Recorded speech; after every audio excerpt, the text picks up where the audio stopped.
आज Doubtnut app download करें। Doubtnut पर अपने सभी गणित, रसायन विज्ञान, भौतिक विज्ञान और जीव विज्ञान के डाउट्स का करो सफाया। बस प्रश्न की फोटो खींचो, एक ही प्रश्न को क्रॉप करो और तुरंत वीडियो सोल्यूशन पाओ। अभी डाउनलोड करें। हेलो स्टूडेंट्स, प्रश्न है अंतः श्वसन के दौरान होने वाली सही घटनाओं का चयन करो। तो सबसे पहले हम जान लेते हैं मानव में अंतः श्वसन के बारे में। तो लिख लेंगे मानव में अंतः श्वसन या फिर इसे इनहेलेशन भी कहा जाता है।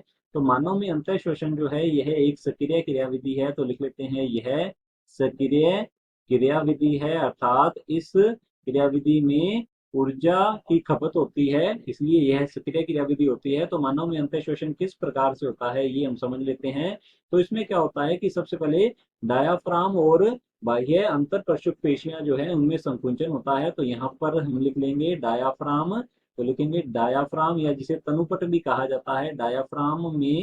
डायाफ्राम में संकुचन होता है। तो यहाँ लिखेंगे डायाफ्राम में संकुचन होता है और इसी के साथ ही बाह्य, तो यहाँ लिखेंगे हम बाह्य अंतर परशुक अर्थात पसलियों के बीच में बाहर की ओर जो पेशियां होती हैं उनमें संकोचन होता है। बाह्य अंतर परशुक पेशियों में संकुंचन होता है। तो इन दोनों में ही संकुंचन जो है साथ साथ होता है। तो इसका क्या प्रभाव होगा? इसका प्रभाव ये होता है कि जो पसलियां हैं वे बाहर तथा ऊपर की ओर उठती हैं। तो लिख लेते हैं इससे क्या होता है, पसलियां बाहर तथा ऊपर की ओर। तो यहाँ हम लिखेंगे ऊपर की ओर उठती है। तो यहाँ लिखेंगे ऊपर की ओर और उठती है। तो यहाँ लिख लेते हैं उठती है, जिससे कि वक्ष गुहा का आयतन जो है यह बढ़ जाता है। तो लिख लेते हैं यहाँ पर इससे क्या होगा, वक्ष गुहा। तो यहाँ लिखते हैं वक्ष गुहा का आयतन जो है, वक्ष गुहा का आयतन बढ़ जाता है। वक्ष गुहा के आयतन बढ़ने से फुफ्फुस का आयतन जो है यह भी बढ़ जाता है। फेफड़ों का आयतन जो है, फेफड़ों का आयतन भी बढ़ जाता है। फेफड़ों का आयतन जो है यह भी बढ़ जाता है।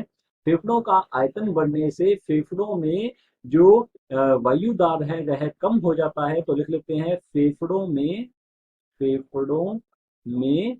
वायु दाब जो है, फेफड़ों में वायु दाब जो है वायुमंडलीय दाब की अपेक्षा। तो यहाँ हम लिख लेते हैं फेफड़ों में वायु दाब वायुमंडलीय दाब की अपेक्षा कम हो जाता है, जिससे कि सामान्य विसरण क्रियाविधि के द्वारा जो वायुमंडलीय वायु है, अर्थात हम कह सकते हैं कि जो बाहर की वायु है वह फेफड़ों में भर जाती है और अंतः श्वसन हो जाता है। तो लिख लेते हैं जिससे कि अंतः श्वसन जो है क्या हो जाएगा। तो वायुमंडलीय वायु के फेफड़ों में भरने से अंतः श्वसन हो जाता है। तो चलिए देखते हैं, हम यहाँ पर हमें दिए गए हैं, हमसे पूछा गया है प्रश्न में अंतः श्वसन के दौरान होने वाली सही घटनाओं का चयन करो। तो पहली घटना हमारे पास यहाँ पर दी गई है डायाफ्राम का संकुचन। तो बिल्कुल सही है, यह डायाफ्राम का संकुचन होता है अंतः श्वसन के दौरान। दूसरा दिया गया है हमें पॉइंट बाह्य अंतर परशुक पेशियों का संकुचन। तो ये भी बिल्कुल सही है, इसमें बाह्य अंतर परशुक पेशियों में क्या होता है, संकुचन होता है। और तीसरा दिया गया है फुफ्फुस का आयतन कम होना। तो फुफ्फुस का आयतन जो है, फेफड़ों का आयतन कम नहीं होता, यह आयतन जो है बढ़ जाता है। तो ये हमारा जो पॉइंट है गलत होगा। और चौथा पॉइंट दिया गया है अंतरा फुफ्फुसी दाब का बढ़ना। तो फेफड़ों में या फुफ्फुस में जो वायु दाब है यह कम हो जाता है, यह बढ़ता नहीं है। तो ये भी पॉइंट जो है गलत होगा। हमारे पहली और दूसरी घटना जो है ये सही है। तो चलिए देखते हैं ऑप्शंस की ओर। ऑप्शन ए दिया गया है, इसमें तीसरी चौथी घटना को सही बताया गया है, जबकि ये दोनों ही गलत है। तो ये हमारा ऑप्शन जो है गलत होगा।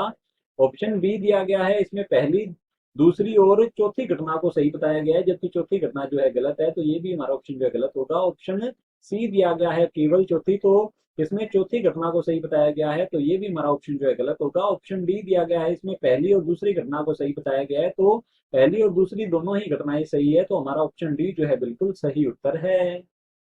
कक्षा 6 से 12वीं से लेकर नीट, IIT, JEE वो एडवांस के लेवल तक 1 करोड़ से ज्यादा छात्रों का भरोसा।